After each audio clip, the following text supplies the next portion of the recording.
महात्मा जी की बिल्ली। एक बार एक महात्मा जी अपने कुछ शिष्यों के साथ जंगल में आश्रम बनाकर रहते थे। एक दिन कहीं से एक बिल्ली का बच्चा रास्ता भटक कर आश्रम में आ गया। महात्मा जी ने उस भूखे प्यासे बिल्ली के बच्चे को दूध रोटी खिलाया। वह बच्चा वहीं आश्रम में रहकर पलने लगा। लेकिन उसके आने के बाद महात्मा जी को एक समस्या उत्पन्न हो गई कि जब वे सायं ध्यान में बैठते तो वह बच्चा कभी उनकी गोद में चढ़ जाता, कभी कंधे या सिर पर बैठ जाता।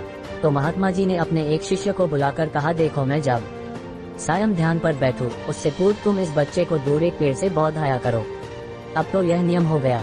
महात्मा जी के ध्यान पर बैठने से पूर्व वह बिल्ली का बच्चा पेड़ से बौधा जाने लगा। एक दिन महात्मा जी की मृत्यु हो गई तो उनका एक प्रिय काबिल शिष्य उनकी गद्दी पर बैठा।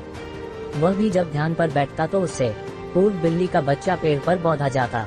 फिर एक दिन तो अनर्थ हो गया। बहुत बड़ी समस्या आ खड़ी हुई कि बिल्ली ही खत्म हो गई।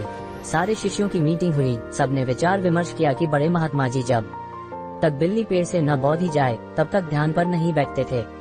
अतः पास के गांवों से कहीं से भी एक बिल्ली लाई जाए। आखिरकार काफी ढूंढने के बाद एक बिल्ली मिली, जिसे पेड़ पर बौधने के बाद महात्मा जी ध्यान पर बैठे। विश्वास माने, उसके बाद जाने कितनी बिल्लियां मर चुकी और न जाने कितने महात्मा जी मर चुके। लेकिन आज भी जब तक पेड़ पर बिल्ली न बौधी जाए तब तक महात्मा जी ध्यान पर नहीं बैठते हैं। कभी उनसे पूछो तो कहते हैं ये तो परंपरा है, हमारे पुराने सारे गुरुजी करते रहे, वे सब गलत तो नहीं हो सकते। कुछ भी हो जाए हम अपनी परंपरा नहीं छोड़ सकते।